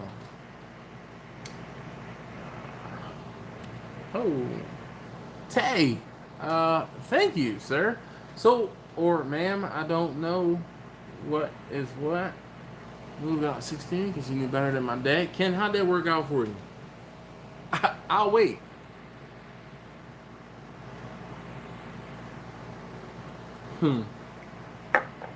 Ken says, there's fast money in barbecue. You just pull up to the bar district about 11:30 to midnight. Problem with that, Ken, is pull up at 11:30 and be shut down by 11:50. Okay? That's how it would be. Yeah, barbecue does just fly out of the trailer, but I mean, how much of an investment? How, when I'm selling food out of the trunk of the car, I can't do something like that, or I couldn't do something like that. Now I know. Yes, Kent, exactly. Better to wash windshields than to peddle drugs. You're absolutely correct. Buster J says he loves some fried bologna. I've never actually had it. Oh. Yep. Ken says now he doesn't fry it. He gets an entire log and he tosses it in the smoker. Ken, I can imagine. Fast money for sure. That's what's up.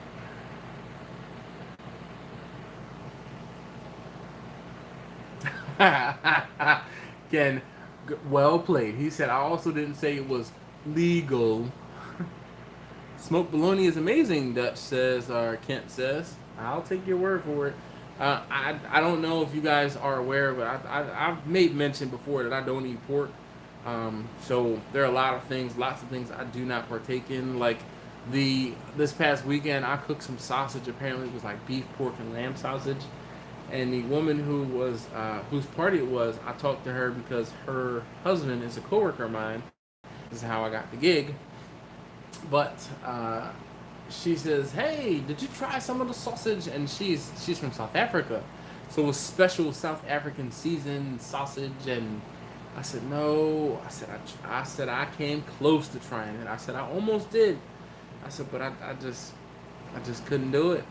I kind of decided I can count usually on one hand how many times I have pork in a year or two. Yeah. So Dutch, I just want to call you Dutch as opposed to Kent. So one, my family still eats it, and I cook via my nose more than anything. If it smells good, it's gonna taste good.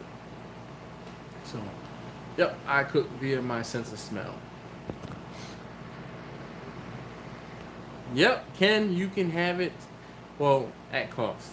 Maybe not at cost. You can have it for what I'm selling it for. Health reasons. Easiest way to explain it. Health reasons. So, I am, I'm fat. And until I do something about that, I gotta change and not eat and do certain things. I don't know. I recently got back on the kick of making sure I'm taking care of my I'm a type 2 diabetic. I've mentioned that before, which is why a lot of people get on me about drinking Miller Lite and stuff like that. But I have to drink the light beer because I'm not supposed to have the sugar. Am I supposed to have this right here? No, but once a week, darn it. Yep. So blood sugar might be high tonight or tomorrow. Oh well, once a week, it is what it is. Woo, that's what's up. Ken says he has a friend with acreage with feral hogs on it. Anybody watch the Bon Appetit channel on YouTube? Brad was hunting wild boar. This is funny. Rice says most of us are. Yep. Kent said, he says he's fat too, but living in Iowa, so eating pork is a requirement. Oh my gosh, man! I tell you, I haven't eaten pork in quite some time, and the amount of acceptance has gone up slightly, but it's funny, man. Like people who don't take don't take consideration for people who with dietary restrictions. And it's one of those things where I stopped eating pork because I wanted to see if I could do better health wise. And then once I started eating pork again, I had developed not an aversion, but it was just one of those things where I'm like, it's not psychological because it's my own self-imposed dietary restriction. Okay. And it's just one of those things where it's like, once you don't want to eat coconut, you're hyper aware of it. Okay, and I don't like coconut either. So once I stopped eating pork for like a year, I was hyper aware of whenever I did have pork or if there was bacon cooking. Now, there are times when I'll cook bacon for the wife and family, and I'm like, I can't let them see me eat this piece of bacon because I feel like a hypocrite sometimes, you know, because I'm like, no, I don't eat this, I don't eat that. Like, I don't eat pork to the point where if I cook some sausage for my family and they touch the sausage with the tongs, I won't eat it. I won't eat it because I'm like all or nothing. But there are also times when I'll do some pork belly, or I have done pork belly, and usually it's when I'm experimenting with a new or a new pork dish is when I try it. That's typically the only time. Can never trust a skinny cook. You're right. Vegan barbecue, Kent. There are vegan barbecue places out there. You'd be surprised, man.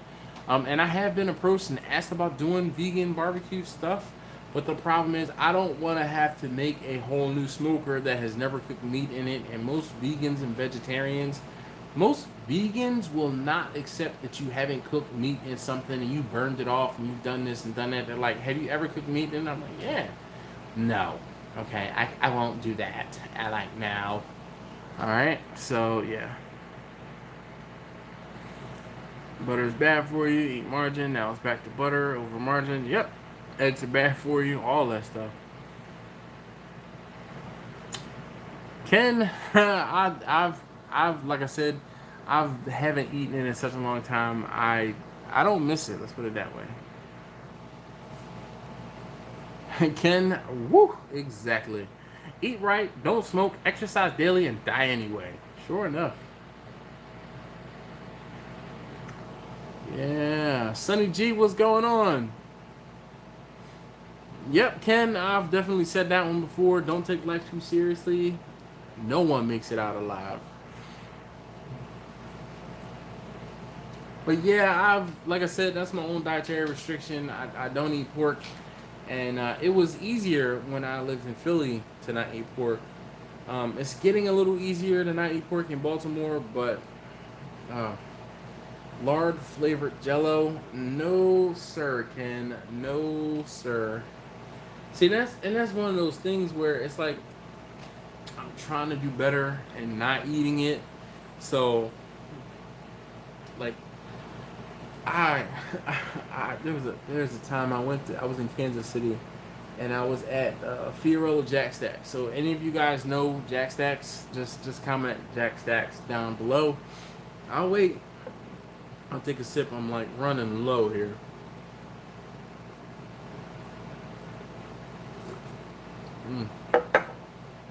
Anybody know Jack Stacks?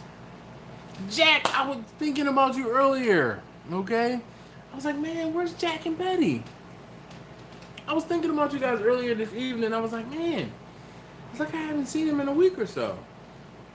Well, I'm glad. I really do miss you guys when you're not here. Not just you, Jack and Betty, like all of you guys who are regulars, and we've had this conversation where we have it back and forth. If you answer a question or if you ask me a question, I really do remember you guys. I might not remember everyone's name, but when I see that name pop up, I'm like, oh yeah, we've talked before. And, but I miss you guys, like, seriously. But Jack and Betty, hi. Hi. Let's see. Doctor says lay off camel smokes. Yep. Ribs and chicken. See, I can still do the chicken. It's just the pork. The pork is the one thing where I said, okay, I'll give up one thing to try to make my health a little bit better. But I really need to be giving up sugar. I can't give up sugar.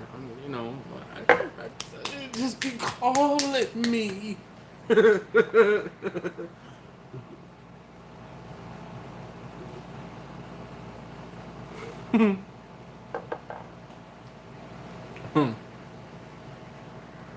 This Ken says, when I go, I'm not going with tofu in his breath.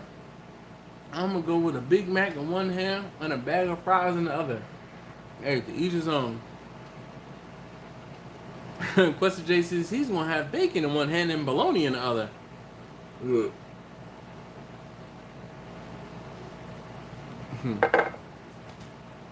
I just hope I get let into heaven based off of my brisket.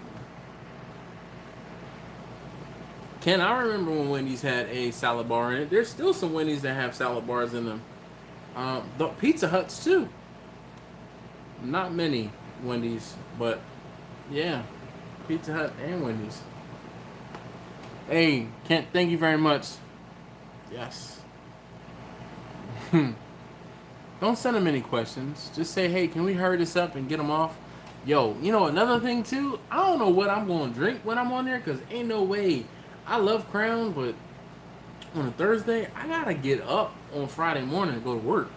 Like, y'all might have to clown me for drinking half shots or something, because, woohoo, I can't, yo, if y'all show out and give CJ a whole bunch of money, I'll be damned. You know, I cannot die on camera. I can't. Like, how many of you guys remember that famous drunken live stream? And I have since taken it down and deleted it. It was that bad. It was that bad. I was like, nope, never again. I had a jar of moonshine and I said, oh man, it was a good evening. And I decided to pour a second jar of moonshine. Yo, I had a rough day the next day. I don't get hangovers, but I definitely was not a happy camper the next day. Oh, goodness. Chef from Texas Style Barbecue and Cuisine, how you doing this evening? I greet you like everybody else. Hey, yo! Oh, man, Jack, I knew you weren't here, man. I miss you guys. PG says, moonshine is not so kinda. Woo, buddy. Yeah. I know. I learned my lesson, and that's why I enacted the one drink rule. If I have a one big drink, that is the only drink I drink during the live stream. Because having more than one drink in 2 hours, especially when it's high test like moonshine, woo-hoo. No. Don't do it to yourself. Been there, done that. Yeah, Sonny, I saw it, man. I've been watching you. You got a big, nice double barrel grill. 2 racks, 2 levels. Sonny, I keep track. Oh yeah, Tyler. Root beer shine. You know, you know the math, as they say. You know, when somebody's like, oh yeah, I'm gonna hit you up. Yeah, you know my number. You know the math. You know the P.O. Box number. Just let me know when it's coming, all right? Because I've been going to the P.O. Box and I haven't had anything in the P.O. Box. Where's that sad music? All right, I haven't had anything sent in the P.O. Box since Questa J sent that thing. So Questa J, you know what's funny? Someone asked me about that today at work. I was walking out from behind my desk, headed to lunch, and this guy was in our office. There's 3 of us in my office, including myself. And we have a lot of visitors because our office is off the beaten path from like the main area where I sit. This guy comes in and he's like hiding out. He's hiding out in our office and he's talking to the other 2 ladies I work with. And he's talking about something nonsensical and I was getting ready to head out to lunch. So I get up and he's like, oh man, hey, congratulations. And I'm like, on? He's like, oh, I see your YouTube plaque over there. I was like, oh, I said, hey, I said, one of my subscribers actually sent that to me. He was like, oh, really? It's like, yeah. I said, he sent it to me. I said he had it made because, you know, to celebrate the fact that I had gotten 10,000 subscribers. He's like, so that didn't come from YouTube? No. I said, you only get from YouTube until 100,000 subscribers. He's like, wow. He said, 10,000 though? 10,000 subscribers on YouTube? That's a lot. Yeah, it is. But I'm going to lunch right now. Like, I didn't eat this morning. So, but yeah, definitely.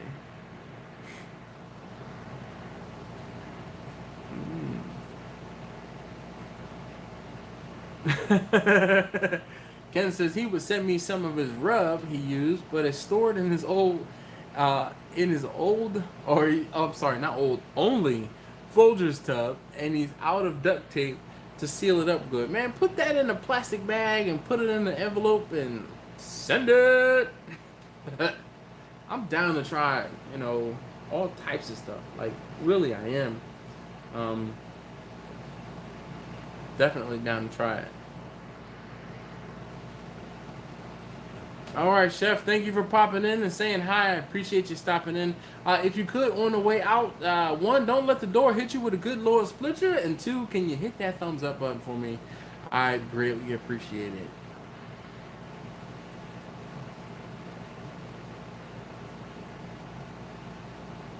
Ken, yes, I am. I just hope it's not white. White lines. Yeah. Insinuate what you will, Ken.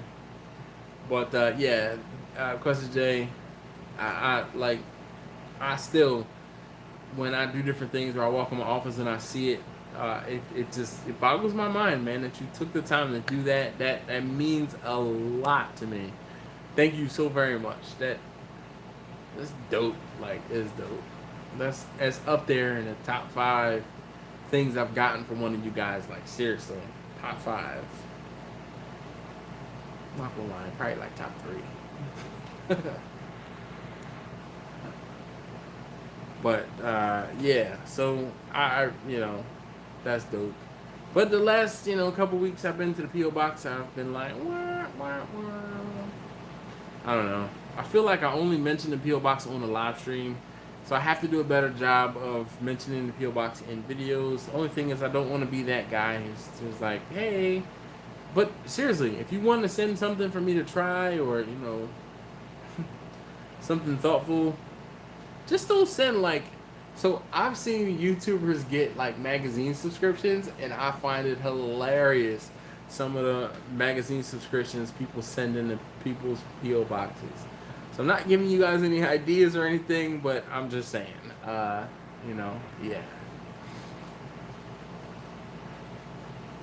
Well, Quester J, man, I'm glad to see you're doing better, and two, trust me, you guys helped me through some tough times too. You have no idea. There are times when I'm like, yo, man, F this. Like, why am I putting all this time and energy into these videos and I'm making like $5 on a video? You know how much time goes into one of these videos and I'm getting $5? Like, why? But cumulative, $5, it adds up after a while. It adds up, and that's where I'm at right now. I'm in that. I'm getting paid something, which is better than nothing, but I'm by no means getting rich, or anything like that. So, spices. All right. Hey, Ken, I'm cool with that. Nick says, thoughts on the char griller's acorn. Ceramic grills are ceramic grills, man. They after having a big green egg, and I tell you guys, and I'll tell you, like I'll tell everybody, I would have never bought one. Let's put it that way. Unfortunately, the way it worked out, I got one. I received one. It was not a sponsored deal, but someone. It basically I got the grill.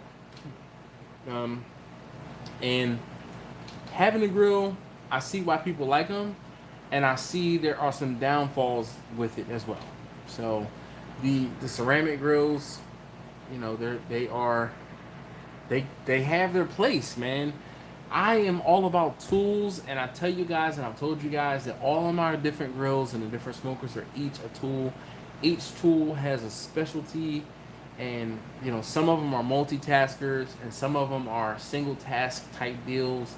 And people who talk smack about the fact that I have a pellet grill, you've never owned one, because pellet grills are convenient. Ricer, chime in, agree, disagree.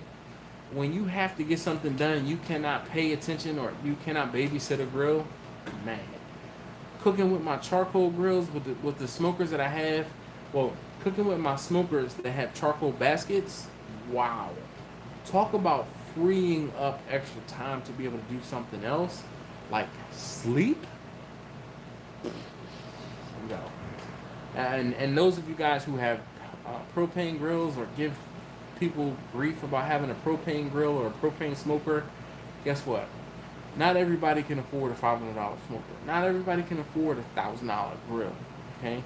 Sometimes you have to do what you have, or sometimes you have to start where you are. Okay? So I try not to belittle people who have something less than what I have, or someone who's just starting out and they might have a propane this or a basic grill that. Guess what? You know what? If you're trying, I give you credit. I give you props for that. So I try not to talk down on people. Now, I mean, I give people grief about having a propane smoker. It's just, man, but if that's all you have, then get it. Hone your craft, hone your skills on what you have, and then upgrade and do better. Oh yeah, Ken, definitely. Joe, how you doing this evening?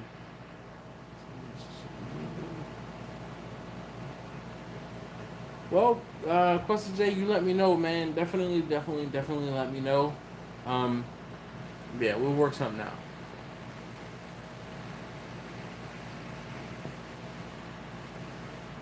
Ken, thank you very much for hanging out.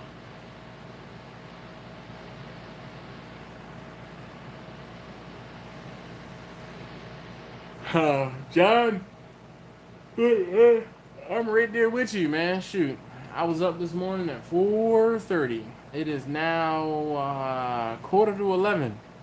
It's been a long day. Rice just says that pit boss he has was a lifesaver.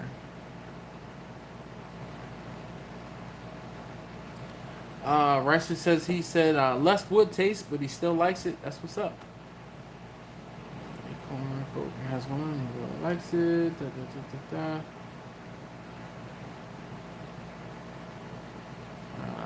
couldn't be in the trailer and they got well, John, I'm not the biggest fan of those Southern Pride propane smokers. It's just me, but I also am not a big fan of rotisserie smokers because of the fact that everything drips on everything else. Yeah. Jack, that's what's up. Oh, Jack says, remember, Dash, you're the reason I have not given up on my big old ashtray. This is, by the way, that's the official name of it now. Ashtray.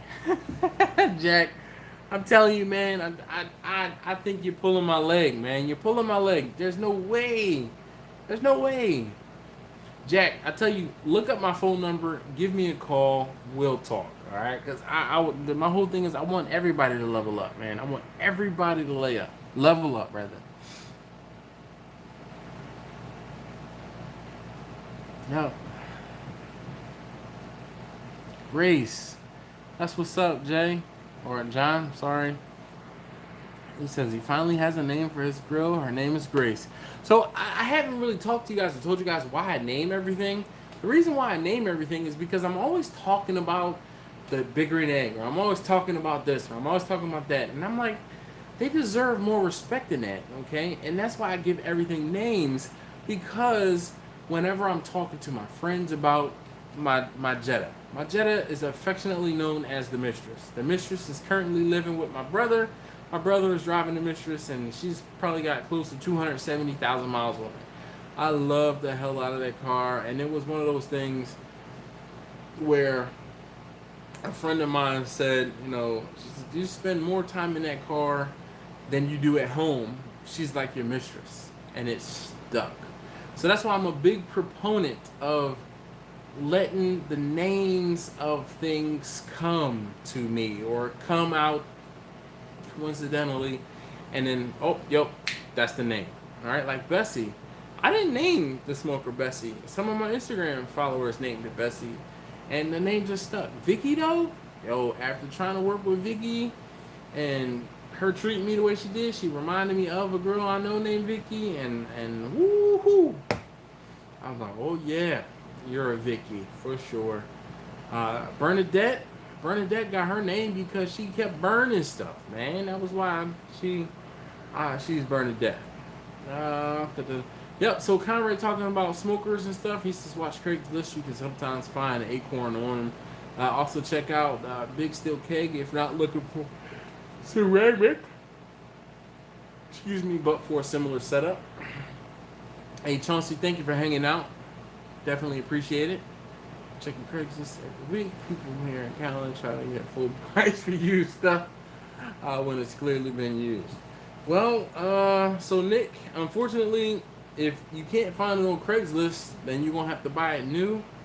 Then I would say keep your eye out on a Lowe's or Home Depot that is upgrading or updating their smoker selection at the end of the summer.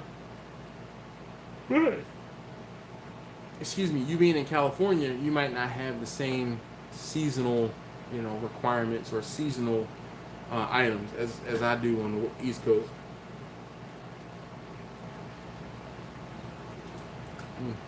It's warm now.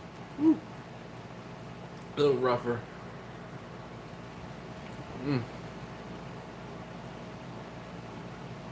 Let's see.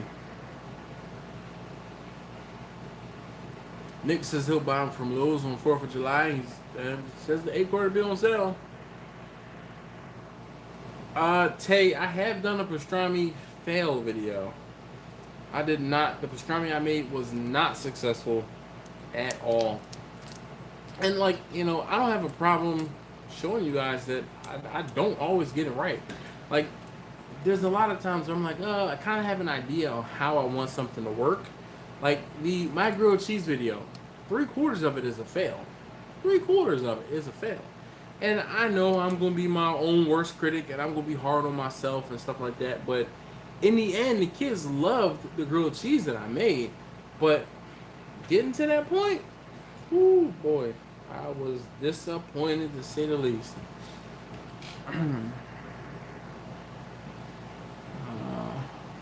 So Nick says that and lump charcoal will be on sale. Should be going on everywhere, yes. Tay says pastrami redemption. What is this? Tosh 2.0? Yeah, let's see.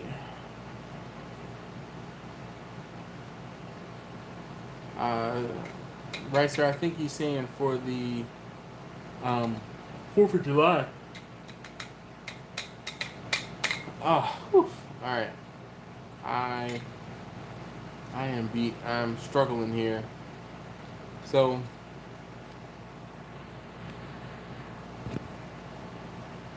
Nick says he has a Santa Maria grill. He said it's the best thing next to his barrel smoking. So what do you cook on a Santa Maria grill? You grill everything, like really grill everything, or are you like one of those that does tri-tips and stuff like that I can't get? Yeah, I'm throwing shade. Alright, that's what's up. Nick says he's cooking over oak.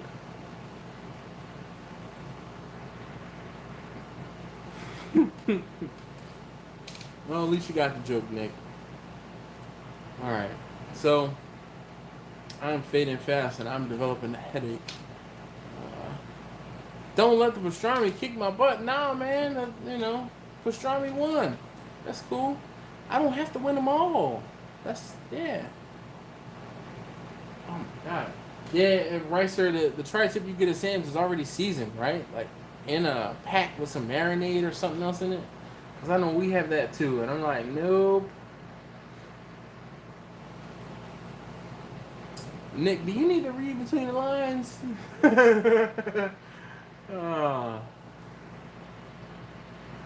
D, thank you very much for hanging out. I greatly appreciate it. I'm trying to hold off until 11 so we hit that 2-hour mark. Oh man, but I'm struggling.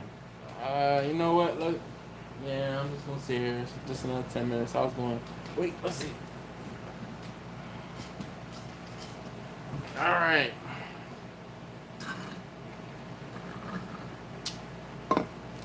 There was a little bit of water in there. Nick says, sorry guys, I can get tri-tip everywhere here. Really? Really? Nick, you thought that was appropriate? I'm gonna put you on timeout. Hold on, let me see if I can find out. Alright. Thank you very much, D. I appreciate that. Cheer. Oh no, this is just water in here. Or it was water in there. Not much left in there. Ever tried a Western lump from Walmart? I got two 30-pound bags for $8.88 each so far. 2 clicks on the Weber. And he's satisfied with it. Bomi Hunter, check out the video tomorrow. And I did an extensive video last year, a couple videos of me buying a couple bags of it, and then I was pissed because I couldn't get any more of it. And I told you guys all about it. But this year I actually went and bought, earlier this year, I bought 8 bags of it, and I need to go get some more. I'm kind of out. Crystal J, thank you very much for hanging out. I definitely appreciate it.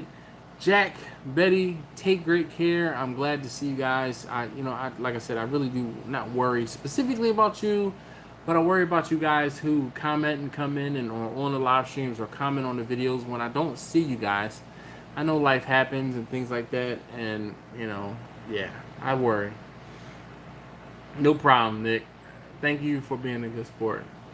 Today when I was at Sam's, I almost picked them up, but it wasn't in the budget, like just on the humbug, get some beef cheeks. But cachete. Yep.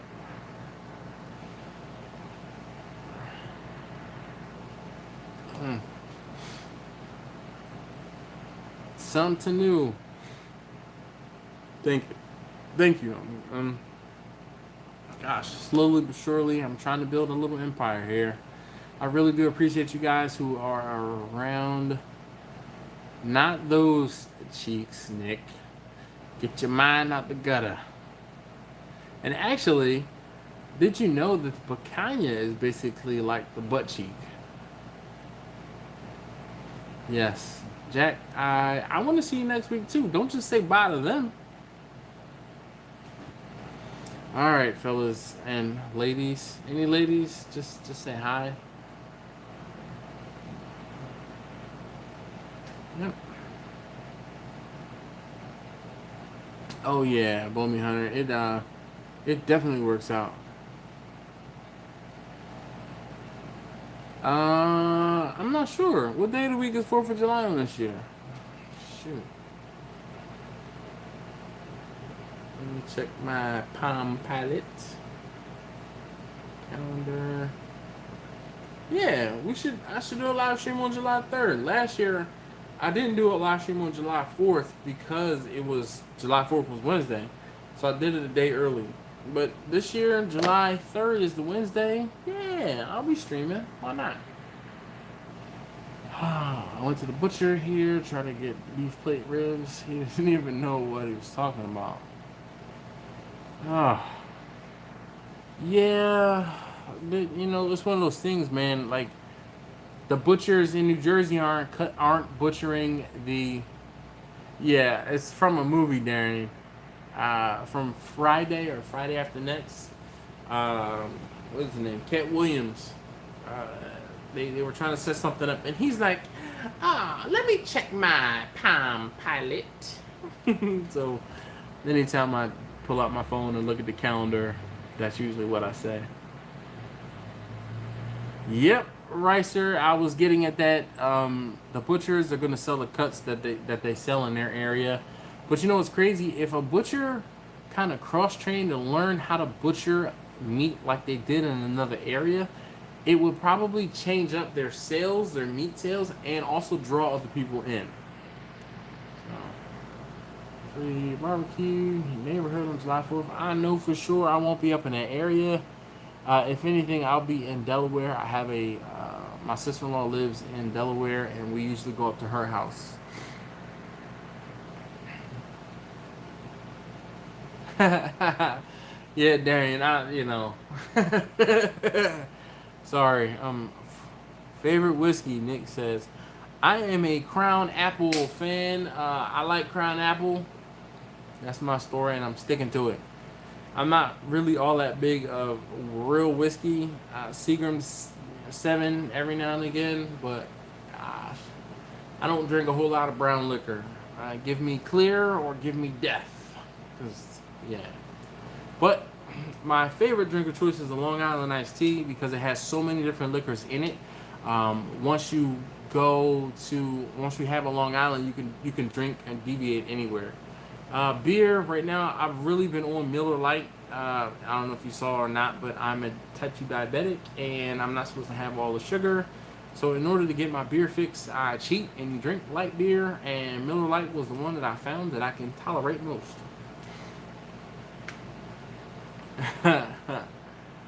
Wow. Cooks the mash.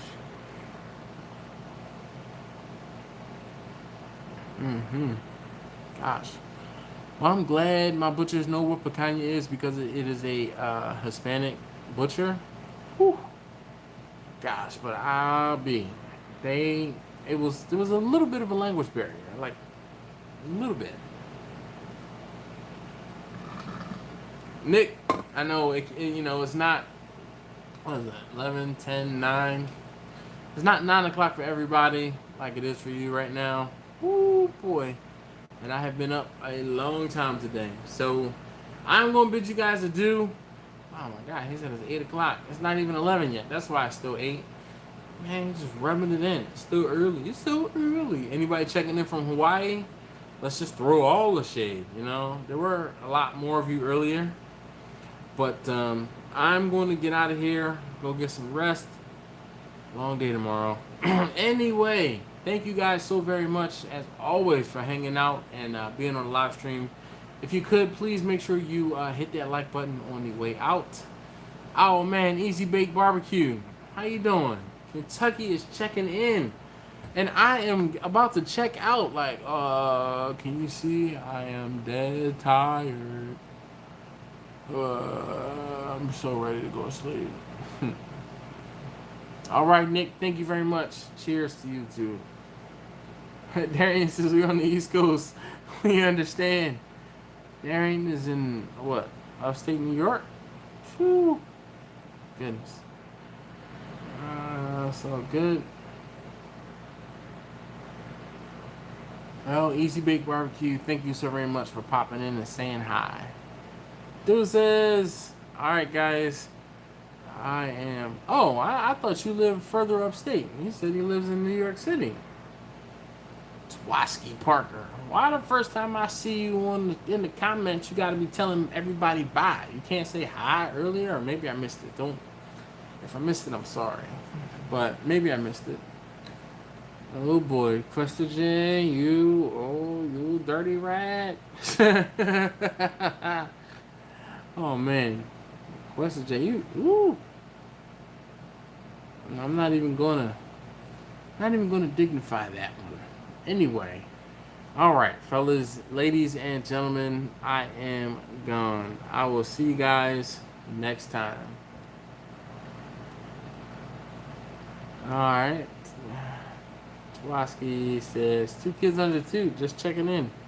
Oh, I know all about those 2 kids under 2. My boys are 19 months apart. Goodness. Thank you for hanging with me. It's definitely not the other way around. I want to thank you guys for hanging with me. I'm just one guy with a video camera, and yeah. Anyway, I'm going to bed soon and very soon.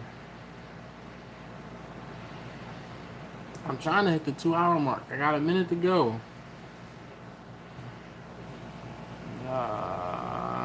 Anyway. Wonder if I just walked away, how long the stream would happen, because I have my phone plugged in to a battery pack, so I'm good there. Let's see what the battery life is like now. Oh shoot, it's 100% charged. Yeah. Twaski, no problem.